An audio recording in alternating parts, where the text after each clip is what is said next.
Formula لازماً انہیں دینا پڑ جائے گا۔ یہ ایجنٹ لوگ اپنے مشن کے معاملے میں انتہائی شفاف ہوتے ہیں۔ گریسی نے کہا تو اب میں کیا کروں؟ کیا باقی ساری عمر یہاں چپ کر بیٹھا رہوں؟ مالکم نے کہا میرا خیال ہے کہ تمہیں یہاں گریسی پیلس میں چپ کر بیٹھنے سے الجھن ہو رہی ہے، اور شاید میری حماقت تھی کہ میں نے ایسا سوچا۔ گریسی نے کہا ہاں تم درست کہہ رہی ہو، اب اپنے ہی آدمیوں سے مجھے چھپنا پڑ رہا ہے۔ مالکم نے کہا ٹھیک ہے چلو میں تمہیں کلر شیشوں والی کار میں لے جاتی ہوں، ہم سٹی کلب میں کھانا کھائیں گے اور پھر کھلے عام واپس آ جائیں گے۔ گریسی نے کہا تو مالکم سر ہلاتا ہوا اٹھ کھڑا ہوا۔ تھوڑی دیر بعد ان کی کار ڈرافٹ ٹاؤن کے ایک کلب کے سامنے جا کر رک گئی۔ آؤ یہاں کا کھانا بے حد لذیذ ہوتا ہے، گریسی نے مسکراتے ہوئے کہا تو مالکم نے اس بات میں سر ہلا دیا۔ کلب کا نام ڈائمنڈ کلب تھا۔ وہ ہال میں جیسے ہی داخل ہوئے اچانک ایک کاؤنٹر پر کھڑا ہوا آدمی بے اختیار اچھل پڑا اور وہ کاؤنٹر کی سائڈ سے نکلا اور تیزی سے دوڑتا ہوا گریسی اور مالکم کی طرف آ گیا۔ خوش آمدید مادام گریسی اور جناب مالکم، آپ کی یہاں موجودگی ہمارے لیے باعث اعزاز ہے جناب۔ اس آدمی نے ان دونوں کے سامنے بے اختیار جھکتے ہوئے کہا شکریہ رچمنڈ، میں بھی مالکم سے تمہارے کلب کے کھانوں کی تعریف کر رہی تھی۔ گریسی نے مسکراتے ہوئے کہا تم مجھے کیسے جانتے ہو؟ مالکم نے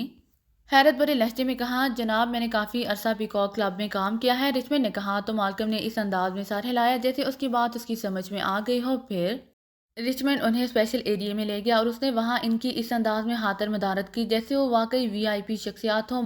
مالکم رچمنڈ کے اس انداز کے استقبال پر واقعی بے حد خوش ہو رہا تھا اور اس کے چہرے پر چھائی ہوئی بوریت اب دور ہو چکی تھی۔ کھانا کھانے کے بعد وہ دونوں نے رچمنڈ سے کھانوں کی بے حد تعریف کی اور پھر اس کا خصوصی شکریہ ادا کیا اور پھر کار میں بیٹھ کر واپس گریسی پیلس پہنچ گئے۔ اب میں واقعی اپنے آپ کو آزاد محسوس کر رہا ہوں، مالکم نے کار سے اترتے ہوئے کہا تو گریسی بے اختیار مسکرا دی۔ جناب ابھی کچھ دیر پہلے فون آیا تھا روگر صاحب کا، میں نے انہیں بتا دیا ہے کہ آپ یہاں سے واپس جا چکے ہیں۔ ایک نوجوان نے تیزی سے مالکم کے قریب آ کر کہا ٹھیک ہے میں واپس آ گیا ہوں، میں بات کر لوں گا اس سے، مالکم نے کہا اور پھر کمرے میں جا کر اس نے ریسیور اٹھایا اور تیزی سے نمبر پریس کرنے شروع کر دیے۔ روگر بول رہا ہوں۔ چند لمحوں بعد روگر کی آواز سنائی دی، مالکم بول رہا ہوں روگر۔ مالکم نے کہا او کہاں سے بول رہے ہو؟ روگر نے چونک کر کہا جہاں تم نے پہلے فون کیا تھا۔ مالکم نے جان بوجھ کر مقام کا نام لیے بغیر کہا اچھا لیکن ابھی میں نے فون کیا تھا تو مجھے بتایا گیا کہ تم یہاں سے جا چکے ہو۔ روگر نے کہا ہاں لیکن پھر واپس آ گیا ہوں۔ لیکن تم نے مجھے فون کیوں کیا ہے؟ کیا کوئی خاص بات ہے؟ مالکم نے کہا ہاں تمہیں اطلاع دینی تھی کہ میرے آدمیوں نے ان ایشیائی ایجنٹوں کو ٹریس کر لیا ہے اور یہ ایجنٹ خصوصی چارٹر سروس سے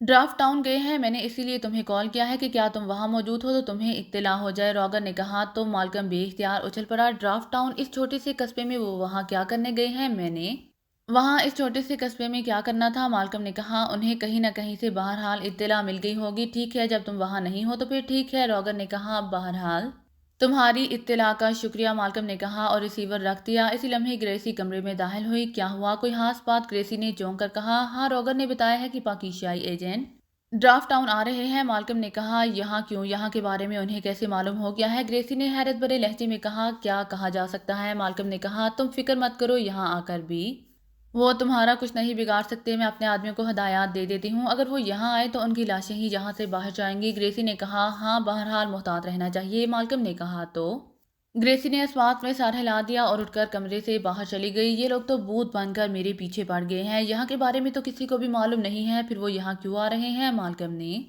بڑبڑاتے ہوئے کہا۔ پھر تھوڑی دیر بعد گریسی اندر داخل ہوئی۔ اب قطعی بے فکر ہو جاؤ، میں نے باقاعدہ ہدایات دے دی ہیں، اب کسی اجنبی کو کسی صورت بھی اندر داخل نہیں ہونے دیا جائے گا اور تمہاری یہاں موجودگی سے انکار کر دیا جائے گا، گریسی نے کہا تو مالکم کے چہرے پر اطمینان کے تاثرات پھیلتے چلے گئے۔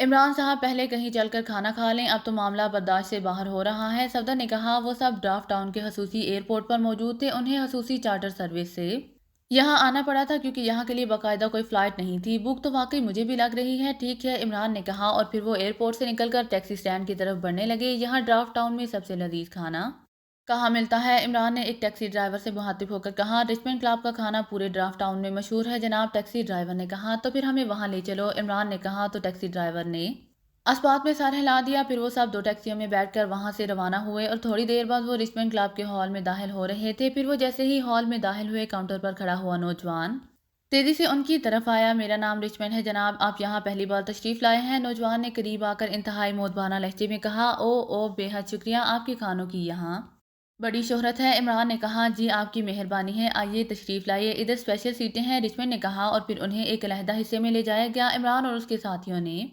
مینیو چیک کرنے کے بعد سبزیوں پر مبنی ڈشوں کا کہہ دیا اور پھر تھوڑی دیر بعد وہ سب کھانے پر ٹوٹ پڑے۔ کھانا واقعی بے حد لذیذ تھا۔ کھانے کے بعد انہوں نے چائے پی۔ اسی لمحے رچمنڈ ایک بار پھر وہاں آ گیا۔ جناب کھانا پسند آیا؟ رچمن نے کہا ہاں مسٹر رچمن، کھانا واقعی بے حد لذیذ تھا، عمران نے کہا، اور پھر باری باری سب نے کھانے کی تعریف کی تو رچمن کا چہرہ مسرت سے کھل اٹھا۔ شکریہ جناب، بے حد شکریہ۔ رچمن نے کہا مسٹر رچمن، کیا آپ دارالحکومت کے پیکاک کلب میں کبھی گئے ہیں؟ عمران نے اچانک پوچھا۔ او سر، میں تو وہاں ملازمت کرتا رہا ہوں، رچمن نے جواب دیا۔ تو عمران بے اختیار چونک پڑا۔ پھر تو آپ ہمارے دوست مالکم کو بھی جانتے ہوں گے؟ عمران نے کہا جی ہاں جناب، بہت اچھی طرح۔ ابھی آپ کے کھانے سے آنے سے 2 گھنٹے پہلے جناب مالکم اور ان کی دوست مادام گریسی یہاں سے کھانا کھا کر گئے ہیں، اور انہوں نے بھی میرے کھانوں کی بے حد تعریف کی ہے۔ رچمن نے کہا وہ اس وقت ان سب کے ساتھ ایک کرسی پر بیٹھا ہوا تھا، جبکہ عمران اور اس کے ساتھی چائے پینے میں مصروف تھے۔ مادام گریسی وہی جن کا یہاں گریسی پیلس ہے؟ عمران نے کہا جی ہاں وہی جناب۔ ویسے اب آپ سے کیا چھپانا جناب، آپ تو ان کے دوست ہیں، اصل مالک تو جناب مالکم ہی ہیں، نام البتہ انہوں نے اپنے دوست کے نام پر رکھ دیا ہے۔ ویسے صاحب کیا خوبصورت حویلی ہے، بالکل قدیم دور کے داستانوں جیسی۔ رچمن واقعی بے پناہ بولنے کا عادی تھا، اسی لیے وہ سب کچھ خود ہی بتائے چلا جا رہا تھا۔ اسے صرف دلچسپی اپنے کلب کے کھانوں کی شہرت کی تھی۔ کہاں ہے یہ حویلی؟ عمران نے پوچھا تو رچمن نے پوری تفصیل سے حویلی کے بارے میں بتا دیا۔ اوکے، بے حد شکریہ، آپ کا یہ کھانا واقعی پوری دنیا میں سب سے زیادہ لذیذ ثابت ہوا ہے۔ بہرحال اب ایک انفارمیشن دے دو کہ ہم ہوٹلوں وغیرہ میں رہنے سے کتراتے ہیں اور ہمیں یہاں کچھ دن رہنا بھی ہے، اس لیے کوئی ایسی ٹپ دو کہ ہمیں رہائش کا اور کاریں وغیرہ مل سکیں۔ عمران نے کہا ارے یہ کون سا مسئلہ ہے جناب، میں ابھی بندوبست کرا دیتا ہوں، رچمن نے کہا، اور پھر اس نے ویٹر کو کہہ کر فون وہیں منگوا لیا۔ پھر اس نے کسی سے بات کی اور پھر فون آف کر دیا۔ یہاں سے کچھ فاصلے پر اسٹار ٹریولز کا آفس ہے، وہ آپ کی خدمت کے لیے تیار بیٹھے ہیں، میں نے انہیں کہہ دیا ہے، لیکن جناب ایک درخواست ہے، رچمن نے اٹھتے ہوئے کہا۔ کیا؟ عمران نے چونک کر کہا۔ صرف اتنے کہ آپ جتنے دن بھی یہاں رہیں کھانا میرے کلب میں ہی کھایا کریں یا پھر آرڈر دے دیا کریں، کھانا آپ کی رہائش گاہ پر پہنچا دیا جائے گا، رچمن نے کہا۔ تو عمران نے فوراً ہی اس سے وعدہ کر لیا، تو رچمن نے خوش ہو کر ان کے شکریہ ادا کیا اور دوبارہ ہال کے کاؤنٹر کی طرف بڑھ گیا۔ جب اللہ تعالیٰ مدد کرنے پر آتا ہے تو کس طرح ایسے وسیلے بنا دیتا ہے، عمران نے مسکراتے ہوئے کہا۔ تو سب نے اس بات میں سر ہلا دیے۔ تھوڑی دیر بعد وہ ایک رہائشی کالونی میں ایک جدید تعمیر شدہ کوٹھی میں موجود تھے۔ وہاں 2 کاریں موجود تھیں۔ عمران اور صفدر باقی سب ساتھیوں کو وہیں چھوڑ کر کار میں خصوصی اسلحہ حاصل کرنے کے لیے گئے ہوئے تھے۔ اس نے رات کو گریسی پیلس پر ریڈ کرنے کا فیصلہ کر لیا تھا، کیونکہ رچمنڈ کے ذریعے یہ بات کنفرم ہو چکی تھی کہ مالکم گریسی پیلس میں چھپا ہوا ہے، اسی لیے اب انہیں مکمل اطمینان تھا کہ وہ آج رات ریڈ کر کے وہ فارمولہ حاصل کر لیں گے، اور اس طرح یہ بلی چوہے کا کھیل آخرکار اپنے انجام کو پہنچ جائے گا۔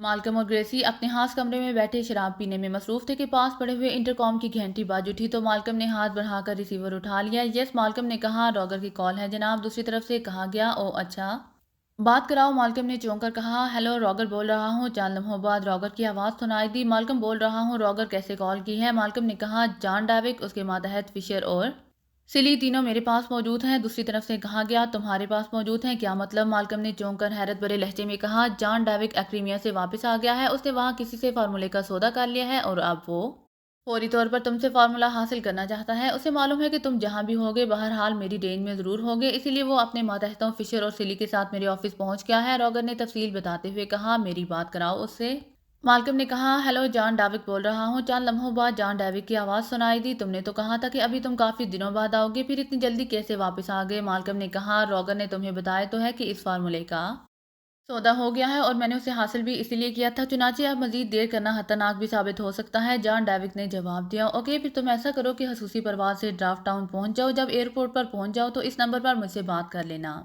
میں گاڑی ایئرپورٹ پر بھجوا دوں گا۔ مالکم نے کہا، ڈرافٹ ٹاؤن؟ تو کیا تم دارالحکومت میں نہیں ہو بلکہ ڈرافٹ ٹاؤن میں ہو؟ جان ڈیوک نے انتہائی حیرت بھرے لہجے میں کہا۔ ہاں، میں اس وقت ڈرافٹ ٹاؤن میں اپنی ایک خصوصی رہائش گاہ گریسی پیلس میں ہوں، فارمولہ بھی یہیں موجود ہے، یہاں آ جاؤ، آج رات میری طرف سے تمہارے اعزاز میں شاندار دعوت ہوگی، پھر تم فارمولہ لے کر واپس چلے جانا۔ مالکم نے کہا، او اس دعوت کا بے حد شکریہ، لیکن میرے ساتھ فشر اور سلے بھی ہوں گے؟ جان ڈیوک نے کہا۔ ہاں ہاں ضرور، بلکہ اگر ہو سکے تو راگر کو بھی رضامند کر کے ساتھ لے آنا۔ مالکم نے کہا، راگر سے تم خود بات کر لو، یہ تمہارا دوست ہے۔ جان ڈیوک نے کہا، ہیلو، راگر بول رہا ہوں، میں ڈرافٹ ٹاؤن نہیں آ سکتا، میں انتہائی ضروری کام میں پھنسا ہوا ہوں، البتہ ایک بات مزید بتا دوں کہ ایشیائی ایجنٹ بھی ڈرافٹ ٹاؤن پہنچ چکے ہیں، اسی لیے ہر لحاظ سے ہوشیار رہنا۔ راگر نے کہا، تم نے پہلے بھی بتایا تھا، بہرحال آ چکے ہیں تو آتے رہیں، یہاں ان کے لیے میں نے ہر طرح کے انتظامات کر رکھے ہیں، ریسیور جان ڈیوک کو دے دو۔ مالکم نے کہا، یس، جان ڈیوک بول رہا ہوں، کیا راگر درست کہہ رہا ہے؟ ایشیائی ایجنٹ بھی ڈرافٹ ٹاؤن پہنچ چکے ہیں؟ انہیں کیسے علم ہو گیا؟ حالانکہ راگر کو بھی یہ معلوم نہیں ہے کہ تم ڈرافٹ ٹاؤن میں ہو سکتے ہو، جان ڈیوک نے بڑے تشویش بھرے لہجے میں کہا۔ تو اس سے کیا فرق پڑتا ہے، وہ ڈرافٹ ٹاؤن میں مجھے تلاش ہی کرتے رہ جائیں گے، تم بے فکر رہو۔ مالکم نے بڑے اعتماد بھرے لہجے میں کہا، ٹھیک ہے، میں آ رہا ہوں، میں تمہیں ایئرپورٹ سے فون کروں گا، دوسری طرف سے کہا گیا، اور اس کے ساتھ ہی مالکم نے ریسیور رکھ دیا۔ تم نے انہیں یہاں بلوایا ہے؟ حالانکہ آج تک تم نے اس اڈے کو سب سے خفیہ رکھا ہے، گریسی نے حیرت بھرے لہجے میں کہا۔ اب میں نے فیصلہ بدل دیا ہے، اب میں نے اسے اوپن کر دیا ہے، مالکم نے کہا تو گریسی بے اختیار مسکرا دی۔ پھر تقریباً 2 گھنٹوں بعد انہیں جان ڈاوک کی کال مل گئی اور مالکم کے کہنے پر گریسی نے ایک کار ایئرپورٹ پر بھجوا دی اور پھر تقریباً نصف گھنٹے بعد جان ڈاوک، فشر اور سیلی گریس پیلس میں پہنچ چکے تھے۔ وہ تینوں اس حویلی کو دیکھ کر بے حد متاثر ہوئے تھے۔ مجھے اب بھی الجھن ہو رہی ہے، مالکم کے ایشیائی ایجنٹ یہاں پہنچ چکے ہیں، کیا ایسا نہیں ہو سکتا کہ تم مجھے فارمولا دے دو، ہم ابھی چارٹر طیارے سے واپس دارالحکومت چلے جائیں؟ جان ڈیوک نے کہا۔ ارے تم مالکم کے پاس ہو، اس میں گھبرانے کی کیا ضرورت ہے؟ اول تو پاکستانی ایجنٹوں کو یہاں کے بارے میں معلوم ہی نہیں ہو سکتا، اور اگر ہو بھی جائے تو وہ یہاں کسی صورت اندر داخل نہیں ہو سکتے۔ یہاں انتہائی سخت ترین حفاظتی انتظامات موجود ہیں، اسی لیے قطعی بے فکر ہو، تم یہاں ہر لحاظ سے محفوظ ہو۔ کل ہم سب اکٹھے ہی واپس جائیں گے، البتہ اگر تم وہ فارمولا ابھی اپنی تحویل میں لینا چاہتے ہو تو ایسا ہو سکتا ہے، کیونکہ وہ بہرحال تمہاری امانت ہے، مالکم نے کہا۔ ٹھیک ہے، وہ فارمولا مجھے دے دو، تمہارا بے حد شکریہ، جان ڈیوک نے کہا۔ تو مالکم مسکراتا ہوا اٹھا اور اپنے ہاتھ کمرے کی طرف بڑھ گیا۔ اس نے فارمولا ایک خفیہ سیف سے نکالا اور پھر واپس آ کر اس نے فارمولا جان ڈیوک کے حوالے کر دیا۔ اب اس کے چہرے پر گہرے اطمینان کے تاثرات نمایاں تھے۔ جان ڈیوک نے بڑی اچھی طرح فارمولے کو چیک کیا اور پھر اسے ہر لحاظ سے اصل پا کر اس نے اپنے کوٹ کی اندرونی جیب میں رکھا اور اس کے ساتھ ہی وہ اٹھ کھڑا ہوا۔ آئی ایم سوری مالکم، میرے اندر بے حد بے چینی پیدا ہو گئی ہے، اسی لیے میں اکیلا واپس چلا جاتا ہوں۔ فشر اور سلی یہاں میری نمائندگی کریں گے، جان ڈیوک نے کہا۔ چلو ٹھیک ہے، تمہاری تسلی ہونی چاہیے، آؤ میں کار میں تمہیں ایئرپورٹ بھجواتا ہوں، مالکم نے کہا اور اٹھ کھڑا ہوا تو جان ڈیوک کے چہرے پر اطمینان کے تاثرات ابھرائے۔ باس ہم بھی آپ کے ساتھ چلیں، فشر نے کہا۔ نہیں، تم دونوں یہاں رکو گے اور میری نمائندگی کرو گے، تم لوگوں نے کل آنا ہے، جان ڈیوک نے کہا۔ تو فشر اور سلی دونوں نے اس بات میں سر ہلا دیے۔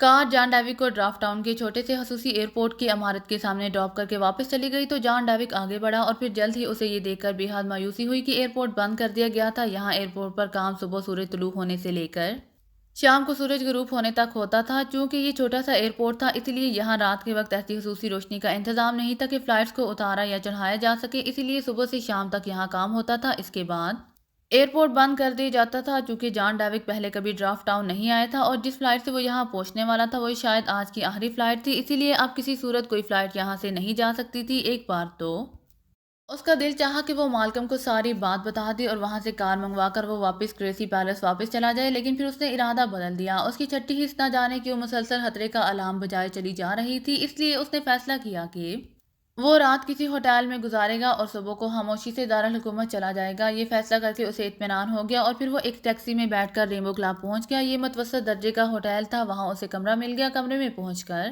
جان ڈیوک نے فون کا ریسیور اٹھایا اور فون پیس کے نیچے موجود بٹن پریس کر کے اسے ڈائریکٹ کیا اور انکوائری سے اس نے دارالحکومت کا رابطہ نمبر معلوم کر کے نمبر پریس کر دیے۔ یہ سٹارم بول رہا ہوں، چند لمحوں بعد رابطہ قائم ہونے پر ایک مردانہ آواز سنائی دی۔ جان ڈیوک بول رہا ہوں سٹارم، جان ڈیوک نے کہا۔ او، آپ کہاں سے بول رہے ہیں؟ دوسری طرف سے حیرت بھرے لہجے میں کہا گیا۔ دارالحکومت سے کیوں؟ جان ڈیوک نے چونک کر کہا۔ لیکن آپ کے بارے میں تو بتایا گیا تھا کہ آپ ڈرافٹ ٹاؤن میں ہیں، فشر اور سلی کے ساتھ۔ دوسری طرف سے کہا گیا۔ میں نے بھی جانا تھا لیکن میں نے ارادہ بدل دیا اور ان دونوں کو وہاں بھیج دیا ہے، میں یہاں دارالحکومت میں ہوں، جان ڈیوک نے کہا۔ ٹھیک ہے، بہرحال میرے لیے کیا حکم ہے؟ سٹارم نے کہا۔ تمہاری پارٹی کیا کل صبح مجھ سے فارمولے کا سودا مکمل کر سکتی ہے؟ جان ڈیوک نے کہا۔ کل صبح؟ کیا مطلب؟ وہ تو ایکریمیا میں ہے، اسے یہاں تک پہنچنے میں 2 روز تو لگ ہی جائیں گے۔ تو پھر ایسا ہے کہ تم سودا مکمل کر لو، میں پارٹی کی طرف سے تمہارا کمیشن ڈبل کر دیتا ہوں۔ اصل بات یہ ہے کہ میں کل اس معاملے کو فنش کرنا چاہتا ہوں، جان ڈیوک نے کہا۔ ٹھیک ہے، میں بات کر لوں گا، کیش پیمنٹ نصف ہو سکے گی، البتہ نصف پیمنٹ کا گارنٹی چیک دیا جا سکتا ہے، دوسری طرف سے کہا گیا۔ اوکے ٹھیک ہے، پھر کل کہاں اور کب ملاقات ہوگی؟ کیا تمہارے کلب میں؟ جان ڈیوک نے کہا۔ او نہیں جناب، ایسے معاملات کلب میں نہیں نمٹائے جا سکتے، آپ کل میری رہائش گاہ پر 3 بجے پہنچ جائیں، سٹارم نے کہا اور اس کے ساتھ ہی اس نے اپنی رہائش گاہ کا ایڈریس بتا دیا۔ سوری سٹارم، اگر رہائش گاہ پر معاملہ نمٹانا ہے تو تم میری رہائش گاہ پر آ جاؤ، جان ڈیوک نے کہا۔ او، آپ مشکوک ہو گئے ہیں، ٹھیک ہے، ایسا ہوتا رہتا ہے۔ پھر ایسا ہے کہ آپ 3 بجے کراڈی ہوٹل پہنچ جائیں، وہاں بھی اسپیشل روم میں بیٹھ کر معاملات کو فائنل کر لیا جائے گا، بہرحال میں وہاں موجود ہوں گا، دوسری طرف سے کہا گیا۔ اوکے، یہ ٹھیک رہے گا، میں پہنچ جاؤں گا کل 3 بجے، جان ڈیوک نے کہا اور پھر ریسیور رکھ کر اس نے بے اختیار اطمینان کا ایک طویل سانس لیا۔ پھر اٹھ کر اس نے ہوٹل کی طرف سے الماری میں موجود رات کو پہننے کا لباس نکالا اور باتھ روم کی طرف بڑھ گیا۔ اب وہ اطمینان سے رات کو سونا چاہتا تھا، کیونکہ اب نہ صرف وہ فارمولا بلکہ وہ خود بھی ہر لحاظ سے محفوظ تھا اور کل فارمولا فروخت ہو جائے گا، اس طرح معاملہ ہمیشہ کے لیے فنش ہو جائے گا۔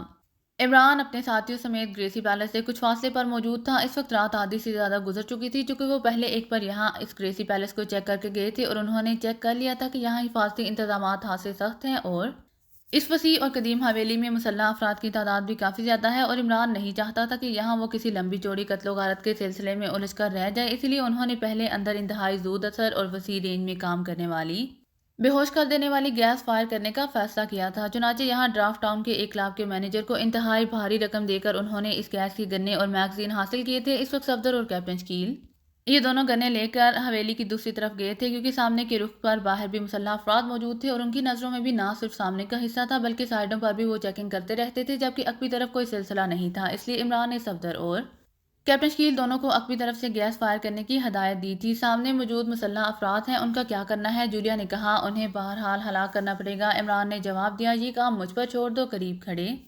تنویر نے کہا، اگر تمہیں لوگوں کو ہلاک کرنے کا اتنا ہی شوق ہے تو کسی جیل میں جلاد کا عہدہ حاصل کر لو، پھر پھانسی کی رقم بھی ملے گی اور بونس بھی، اور تمہارا شوق بھی پورا ہوتا رہے گا۔ عمران نے مسکراتے ہوئے کہا، تم سے تو بات کرنا ہی عذاب ہے، اگر تم انہیں خود ہلاک کرو گے تو کوئی بات نہیں، اور اگر میں نے کہہ دیا ہے تو میں جلاد بن گیا ہوں۔ کیوں؟ تنویر نے گراتے ہوئے لہجے میں کہا، اپنی اپنی قسمت ہے، آپ دیکھو خواتین قتل بھی کرتی ہیں اور ناکام بھی نہیں ہوتی۔ عمران نے کہا تو جولیا اور صالحہ دونوں بے اختیار ہنس پڑیں۔ عورتیں تو محض عورتیں ہوتی ہیں، انہوں نے کسی کو کیا قتل کرنا ہے؟ تنویر نے منہ بناتے ہوئے کہا تو عمران بے اختیار ہنس پڑا۔ ارے ارے، خواتین تو عزت کا لفظ ہے، تم تو منہ پھاڑ کر عورتیں کہہ دیتے ہو، لیکن مجھے یہ الفاظ کہتے ہوئے ایسے محسوس ہوتا ہے جیسے میں نے ان کی توہین کرتی ہوں، اسی لیے میں انہیں خواتین ہی کہتا ہوں۔ عمران نے کہا، تمہاری یہ ذہنی پاکیزگی تو تمہیں عظیم بناتی ہے عمران۔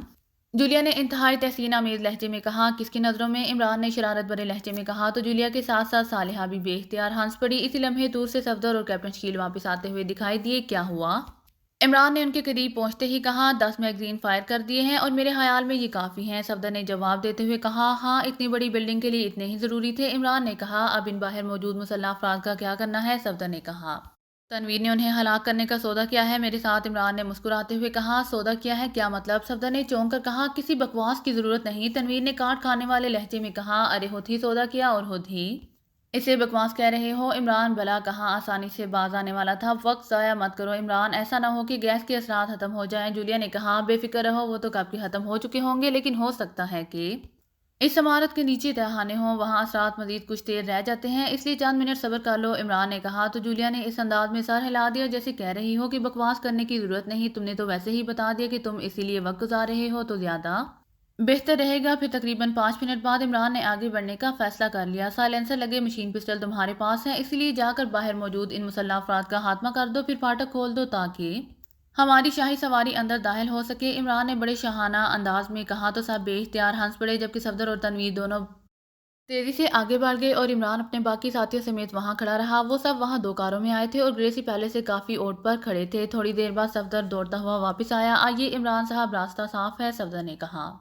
کہاں صاف ہے؟ وہ رکیب روسیا، میرا مطلب ہے رکیب روس سفید تو عین راستے میں موجود ہوگا۔ عمران نے مڑ کر کار میں بیٹھتے ہوئے کہا تو صفدر بے اختیار ہنس پڑا۔ تھوڑی دیر بعد وہ سب کاروں میں بیٹھ کر پھاٹک کے قریب پہنچے تو جہازی سائز کا پھاٹک کھلا ہوا تھا اور تنویر وہاں موجود تھا۔ عمران نے کار اندر ایک طرف موجود کاروں کے ساتھ روک دی، دوسری کار بھی اس کے پیچھے رک گئی۔ حویلی واقعی بے حد وسیع تھی اور پھر تھوڑی دیر بعد ان سب نے صرف پوری حویلی کی تلاشی لے ڈالی، بلکہ وہاں پڑے ہوئے بے ہوش افراد کو بھی اٹھا کر انہوں نے ایک بڑے ہال میں اکٹھا کر دیا۔ ان میں سے مسلح افراد کو جو بیرونی حصوں میں بے ہوش پڑے ہوئے تھے علیحدہ رکھا گیا تھا، جبکہ اندرونی حصوں میں سے ملنے والے افراد کو علیحدہ رکھا گیا تھا۔ مسلح افراد کی تعداد 18 تھی، وہ سب بے ہوش پڑے ہوئے تھے، جبکہ اندرونی حصوں سے ملنے والے افراد کی تعداد 14 تھی، جن میں سے 8 مرد اور 6 خواتین تھیں۔ ان میں سے ایک مرد اور عورت کو عمران پہچان گیا تھا، یہ جان ڈیوڈ کے ماتحت فشر اور سلی تھے، جبکہ باقی افراد کو وہ نہیں جانتا تھا، لیکن ان کے لباسوں کی تلاشی سے اس نے بہرحال گریسی اور مالکم کا انتخاب کیا تھا اور پھر اس نے مادام گریسی کو ہوش میں لے آنے کی ہدایات کر دی۔ البتہ ان سب کو رسیوں کی مدد سے کرسیوں پر باندھ دیا گیا تھا۔ حویلی کے اندر سے انہیں وافر مقدار میں رسیوں کے بنڈل مل گئے تھے۔ ویسے بھی مسلح افراد کو باندھنے کی ضرورت نہیں سمجھی گئی تھی، کیونکہ اس گیس کے اثرات 4-5 گھنٹوں تک باقی رہتے تھے، اسی لیے ان کے ہوش میں آنے کی گنجائش نہیں تھی۔ اینٹی گیس کی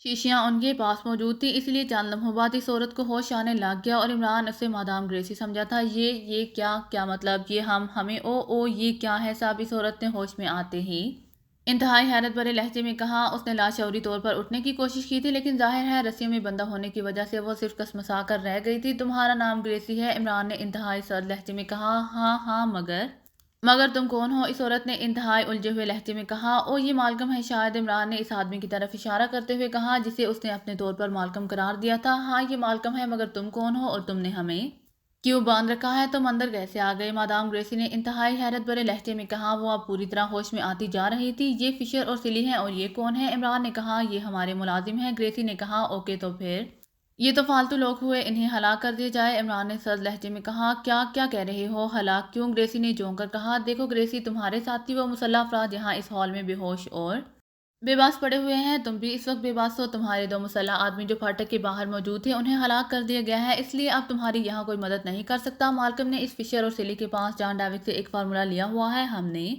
وہ فارمولا حاصل کرنا ہے۔ عمران نے کہا، وہ فارمولا تو جان ڈیوک واپس لے گیا ہے۔ گریسی نے کہا تو عمران بے اختیار چونک پڑا۔ کعب عمران نے چونک کر کہا، 3-4 گھنٹے ہو گئے ہیں۔ گریسی نے جواب دیا، تفصیل بتاؤ۔